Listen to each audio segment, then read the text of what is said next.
नमस्कार.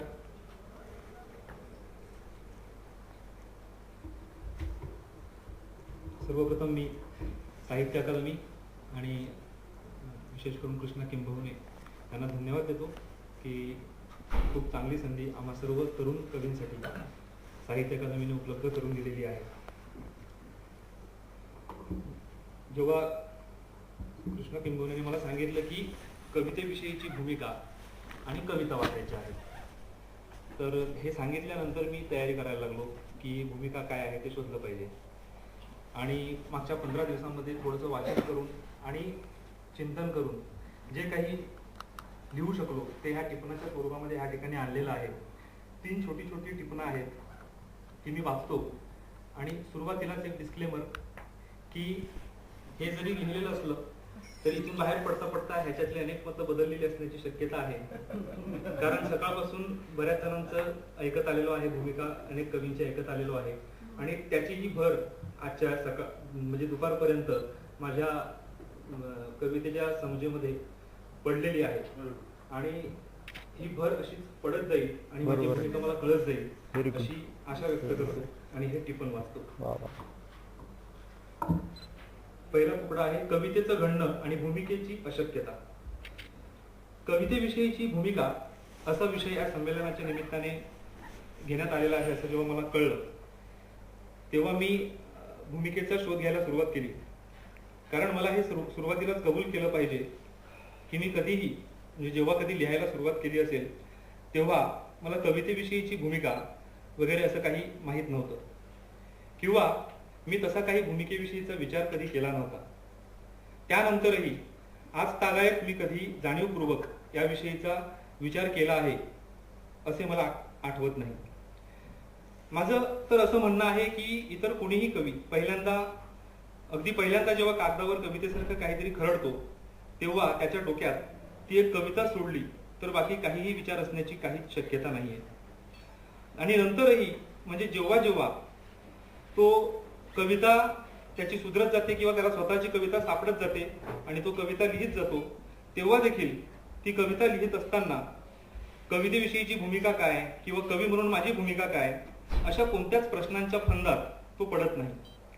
त्यावेळी कविता लिहिणं ही एकमेव कृती सोडली तर कवी दुसऱ्या कोणत्याच गोष्टीचा विचार करत नसतो. माझ्या मते भूमिका ही तर खूप दूरची गोष्ट आहे. पण मला असा प्रश्न पडतो की एखादा कवी आपण आता कवी होऊया असं ठरवून कधी कवी होतो का? मगाशी गणेश विस्पुते यांनी दिलीप चित्रे यांच्या ज्या लेखाचा उल्लेख केला कवी काय काम करतो त्या लेखात त्यांनी एक वाक्य लिहिलेलं आहे की वयाच्या 14व्या-15व्या वर्षी मी ठरवलं की आपण कवी व्हायचं असं ते वाक्य आहे. तर हे वाक्य वाचल्यावर मी त्या वाक्यापाशी थोडा वेळ थांबलो आणि स्वतःलाच प्रश्न विचारला की दिलीप चित्रेंनी वयाच्या 14व्या वर्षी ठरवलं की आपण कवी व्हायचं, तर असं मी नेमकं कधी ठरवलं असेल किंवा असं काही मी कधी ठरवलेलं तरी आहे का? आणि प्रामाणिकपणे सांगायचं तर मला अशी एखादी निश्चित वेळ किंवा असा एखादा निश्चित दिवस किंवा वर्ष चटकन आठवलं नाही. अर्थात पहिली कविता कधी लिहिली ते मात्र मला अजूनही नेमकं आठवतं. पण कवी व्हायचंय असं ठरवून काही मी कवी झालेलो नाहीये. त्यानंतर मग मला प्रश्न पडला की कवी होणं तर खूपच चांगलं आहे. कवी झालं की आपल्याला मानसन्मान मिळतो, प्रसिद्धी मिळते, कुठे कुठे असं आदराने बोलण्यासाठी बोलावलं जातं, जे न देखे रवी ते आपल्याला दिसू शकतं आणि अशा आणखी काय काय आपल्याला माहित नसणाऱ्या गोष्टी आपल्याला मिळू शकतात. असं असूनही मग मी आपण कवी होऊया असं का ठरवलं नाही हा प्रश्न मला पडला. आणि या प्रश्नांचं उत्तरही दिलीप चित्रेंच्या त्याच लेखात मला सापडलं. आपण कवी होऊया असं आपण किंवा कोणीही शहाणा माणूस ठरवू शकत नाही. कारण आपल्या कविता करण्याने समाजाला किंवा आजच्या काळासाठी अधिक उचित शब्द वापरायचा तर ग्राहकाला काही फायदा होईल किंवा उपभोग घेता येईल अशी कोणतीच उपभोग्य वस्तूंची निर्मिती आपण करत नसतो. आणि समाजाला किंवा मार्केटला आवश्यक ती गोष्ट तुम्ही निर्माण करत नाही तर मग त्याच्या बदल्यात तुम्हाला काय मिळणार? आणि माणसाच्या जगण्याचा आयुष्याचा 60-70% काळ हा तर अशा प्रकारची कृती किंवा कामं करण्यामध्ये व्यतीत झालेला असतो की ज्याच्या बदल्यात आपल्याला काहीतरी मिळण्याची शक्यता असते किंवा अपेक्षा असते किंवा आशा असते. आणि सध्याच्या काळात हा मोबदला पैशाच्या स्वरूपात दिला जातोय. या पैशानं आपण आपलं रोजचं जगणं खरेदी करतोय. त्यामुळेच जो शहाणा माणूस आहे तो हे रोजचं जगणं खरेदी करण्यासाठी काय ठरवेल, तो कवी होण्याचं नाही ठरवणार. तो ठरवेल की आपण इंजिनियर होऊया किंवा वेब डिझायनर होऊया किंवा दुसरं असं काहीही होऊया की ज्यामुळे आपल्याला पैशाच्या स्वरूपात मोबदला मिळेल. आणि त्यासाठी त्यातल्या त्यात जवळचं क्षेत्र म्हणून मग बरेचसे कवी प्राध्यापक होताना दिसतात. इंजिनियर किंवा वेब डिझायनर होणं, प्राध्यापक होणं, काहीच नाही तर एखाद्या एनजीओचा किंवा राजकीय पक्षाचा गाव पातळीवरचा कार्यकर्ता होणं, ह्या सर्व गोष्टी स्थूल पातळीवरच्या आणि स्थल काळ परिस्थितीशी निगडीत अशा व्यावहारिक गोष्टी आहेत. आणि त्यामुळे शहाण्या माणसाला त्या करायला हव्या, त्याचं योग्य वेळी ठरवावंच लागतं.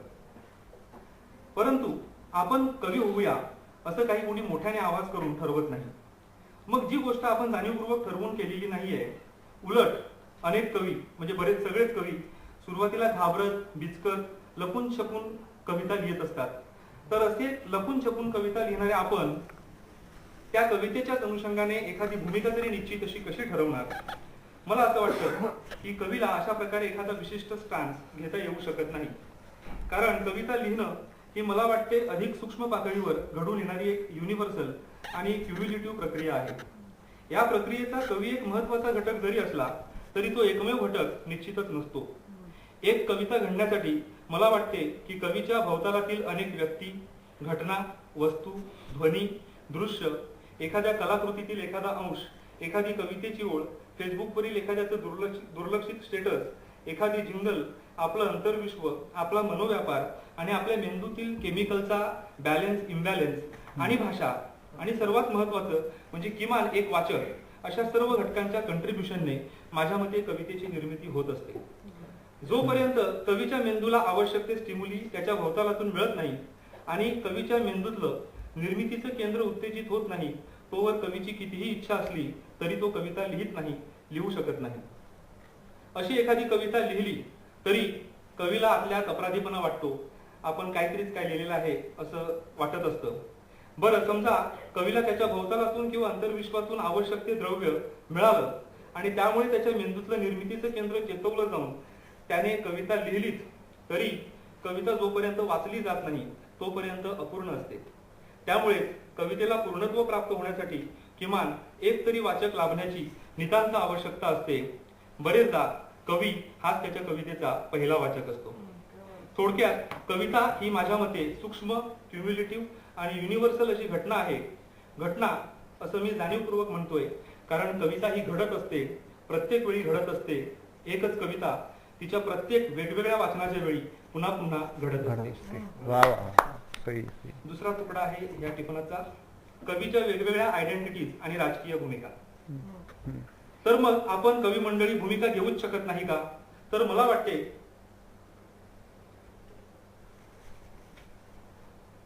की कविता लिहिण्या व्यतिरिक्तचा बराच मोठा काळ आपण जगत असतो. ह्या अवांतर काळात आपण कवी म्हणूनच वावरत असतो. म्हणजे एखादं पुस्तक वगैरे छापून आलं असेल आणि अशा एखाद्या संमेलनाला आपल्याला कवी म्हणून आमंत्रण वगैरे आलं असेल तर मग कवी म्हणूनचा आपला आविर्भाव तर आणखी गडद झालेला असतो. तर त्यावेळी आपण एखादी भूमिका घेतो आणि ती आपली भूमिका ही एका कवीची भूमिका म्हणूनच गृहीत धरली जाते. परंतु अशा अवांतर वेळी म्हणजे कविता लिहिण्या व्यतिरिक्तचा जो काळ असतो त्या काळात आपण फक्त कवीच असतो का? तर नाही. आपण कवी असतो, तसेच एखाद्या विचारसरणीचे पाईक असतो, कुटुंबाचा सदस्य म्हणून आपण एक भूमिका बजावत असतो, एखाद्या कंपनीत आपण काम करतो तर तिथली आपली एक आयडेंटिटी असते, किंवा आपण एखाद्या क्लबचे मेंबर असतो. अशा एक ना अनेक आयडेंटिटीज आपण जगत असतो. तर या अशा सर्व आयडेंटिटीच्या अनुषंगाने आपण वेळोवेळी आपल्या समोरच्या वेगवेगळ्या पर्यायांतून निवड करत असतो आणि आपली ही निवड हीच माझ्या मते आपली भूमिका असते. आता माणूस मुळातच राजकीय प्राणी असल्याने त्याच्या या प्रत्येक निवडीतून काही ना काही राजकीय परिणाम घडून येणे हे स्वाभाविक असते. आता हा मुद्दा स्पष्ट करण्यासाठी आपण अगदी अलीकडचं लेखक कवींचं जे उदाहरण आहे ते घेऊ शकतो. मागील महिन्यात 2 महिन्यात भारतातील अनेक कवी लेखकांनी शासनाकडून आपल्याला मिळालेले पुरस्कार परत केले. ही त्यांची कृती ही राजकीय कृती होती आणि त्याचे अपेक्षित पडसाद देशाच्या राजकीय आणि सामाजिक क्षेत्रात उमटत असलेले आपण पाहत आहोत. पण ही त्यांची कृती हे ते सर्व केवळ कवी आहेत किंवा लेखक आहेत म्हणून त्यांनी केली का? आता सर ह्या ठिकाणी आहेत, गणेश विस्कुते सर, तर त्यांनी त्यांचा निषेधाचा आवाज नोंदवला, तो काय फक्त कवी या नात्याने नोंदवला का? मला वाटते की ते जर कवी नसते तरी त्यांनी त्यांची जी काही भूमिका घ्यायची आहे ती राजकीय भूमिका घेतलीच असती. त्यांची जी काही मूल्यव्यवस्था आहे त्याला अनुसरून त्यांनी भूमिका घेतलीच असती. यामध्ये ते कवी आहेत म्हणून त्यांनी अमुक प्रकारची भूमिका घेतली, नाहीतर मग त्यांची भूमिकाच बदलली असती अशी काही शक्यता मला दिसत नाही. त्यामुळे भूमिका घेणं न घेणं हे माणसाच्या मूल्यव्यवस्थेवर अवलंबून असतं. आपण कोणती मूल्यव्यवस्था सबस्क्राईब करतोय यावर मला वाटते की आपली राजकीय भूमिका काय हे ठरतं. यातला गुंतागुंतीचा भाग असा की आपल्या भोवतालातले जे अनेक घटक कच्चा माल म्हणून आपण आपल्या कवितेत वापरत असतो, त्याच सर्व घटकांच्या प्रभावाने आपली मूल्यव्यवस्था उभारली जाते आणि त्यामुळे कवीच्या कलाकृतीत त्याच्या राजकीय भूमिकेचं प्रतिबिंब उमटलेलं दिसतं. मला वाटते ही एक अत्यंत स्वाभाविक घटना आहे. कवीच्या कवितेत त्याची राजकीय भूमिका ही सहजपणे उमटत असेल तर तिचं स्वागतच करायला पाहिजे. परंतु मी माझ्या राजकीय भूमिकेच्या उच्चारासाठी कविता लिहितोय असं जर कोणी म्हणत असेल तर ती स्वतःची कवी म्हणून केलेली फसवणूक ठरेल. तिसरा तुकडा आहे कवीची मूल्यव्यवस्था आणि शक्यता अशक्यतांची गोची. आता हे जे मी लिहिलेलं आहे हे मी माझ्या स्वतःचा तो नेहमी वेळोवेळी गोंधळ होतो राजकीय परिस्थिती समजून घेताना, तो गोंधळ मी ह्या तुकड्यामध्ये मांडण्याचा प्रयत्न केलेला आहे. वरील दोन तुकड्यात थोडंसं जनरल स्वरूपाचं बोलल्यानंतर या शेवटच्या तुकड्यात माझ्या स्वतःच्या कवितेच्या आणि राजकीय भूमिकेच्या गुंतागुंतीवर मी बोलतो. मलाला युसुफझई या मुलीवर तालिबानच्या सैन्यांकडून गोळ्या झाडल्या गेल्यानंतर तिची जगभर चर्चा सुरू झाली. तिच्या धैर्याविषयी, तिच्या कामाविषयी, लहान वयातच तिच्याकडे असलेल्या प्रगल्भतेविषयी जगभर चर्चा झाली. पाश्चात्य मीडियाने सुद्धा मानवतेची बूज राखत यथासांग मलालाला प्रसिद्धी देण्याचं आपलं कर्तव्य पार पाडलं. यथावकाश मलाला हिला नोबेल पुरस्काराने सन्मानित करण्यात आलं. या संपूर्ण प्रकरणाचा फायदा घेत मीडियाने अमेरिकेच्या अफगाणिस्तानातील हस्तक्षेपाला एक नैतिक अधिष्ठान मिळवून देण्याचं कामही चोख बजावलं. आता अर्थातच मला माझ्या मूल्यव्यवस्थेनुसार शोषितांचा आवाज असलेल्या मलाला हिला नोबेल मिळाल्याबद्दल आनंद व्हायला हवा होता, पण मला त्यावेळी आनंद झाला नाही. कारण आपण नकळतपणे साम्राज्यवाद्यांच्या पाशवी सत्तेच्या बाजूने तर उभे राहत नाही ना अशी एक भीती मला त्यावेळी वाटली. म्हणजे एका बाजूने धर्मांध तालिबान आणि दुसऱ्या बाजूने साम्राज्यवादी शक्ती असे दोनच पर्याय जर आपल्या पुढे असतील तर मग आपण कोणाच्या बाजूने भूमिका घ्यायची? मलाला नोबेल देण्यात पाश्चात्यांचं काही कारस्थान तर नाही ना असा एक संशयही माझ्या मनात निर्माण झाला. तीच गोष्ट आता अगदी अलीकडे आयलान कुर्दी ह्या बालकाच्या वेळी माझी परिस्थिती निर्माण झाली. आता एवढा लहान मुलाचा मृतदेह पाण्यावर तरंगतोय तर कोणाचंही काळीन झेलावून जायला पाहिजे आणि आपण तर साक्षात कवी, त्यामुळे आपल्याला जरा जास्तच दुःख व्हायला काहीच हरकत नव्हती. पण पुन्हा माझ्या संशयी मनाने उचल खाल्ली की आता अमेरिका आयसिसचा खात्मा करण्याच्या नावाने सिरियावर हल्ला करेल का बरं? आणि रशियाने खरं तर हा माझा संशय खरा ठरवत पुढच्याच आठवड्यात हल्ले केले. आता मी कोणाच्या बाजूने भूमिका घ्यावी? मराठी टिकली पाहिजे असं एक मराठी कवी म्हणून मला नक्कीच वाटतं, पण राज ठाकरे किंवा शिवसेना जेव्हा मराठीच्या रक्षणासाठी त्या मुद्द्याला अस्मितादर्शी मुद्दा बनवत जेव्हा काही आंदोलन करू पाहतात तेव्हा मग त्यापेक्षा मराठीच्या बाजूने आपण न बोललेलं बरं असं मला वाटून जातं. आणि मग मराठी वाचली पाहिजे ही जी माझी भूमिका आहे ती भूमिका मी सप्रेस करतो. मदर तेरेसा जिने आपलं अख्खं आयुष्य गरिबांच्या आणि कुष्ठरोग्यांच्या सेवेसाठी खर्च केलं, तिच्याविषयी भागवत काहीतरी अनुदार उद्गार काढतात ते मला चुकीचेच वाटतात. पण त्या विरोधात जेव्हा मेणबत्ती मोर्चावाले मोर्चा काढतात आणि विशेषतः यामध्ये ख्रिस्ती समाज फार पुढे असतो तेव्हा मी त्यांच्यात सामील होणं टाळतो. कारण अशा प्रकारे ख्रिस्ती लोक काहीतरी आंदोलन करतायत हे पाहून जे बहुसंख्य हिंदू आहेत त्यांच्या मनामध्ये असुरक्षिततेची भावना निर्माण होऊन हा समाज डिफेन्सिव्ह होण्याची शक्यता मला दिसते आणि मग अशा प्रकारची आंदोलनं करू नयेत असं मला वाटतं. किंवा अण्णा हजारे नेमके 2G स्पेक्ट्रमच्या घोटाळे बाहेर येण्याच्याच दरम्यान आसपास लोकपालचा मुद्दा ऐरणीवर आणतात तेव्हा मला त्यांची टोपी डोक्यावर चढवावी असं वाटत नाही. असे अनेक मुद्दे जगापासून ते माझ्या भोवतालापर्यंत माझ्या आसपास असतात. ते मला वरवर मानवतेच्या बाजूने असल्याचं जाणवत असलं तरी प्रत्यक्षात त्याचे विपरीत राजकीय परिणाम घडून येण्याची शक्यता जी मला वाटते ती एक राजकीय प्राणी म्हणून आणि कवी म्हणून लक्षात घेणे मला अत्यंत महत्वाचं वाटते.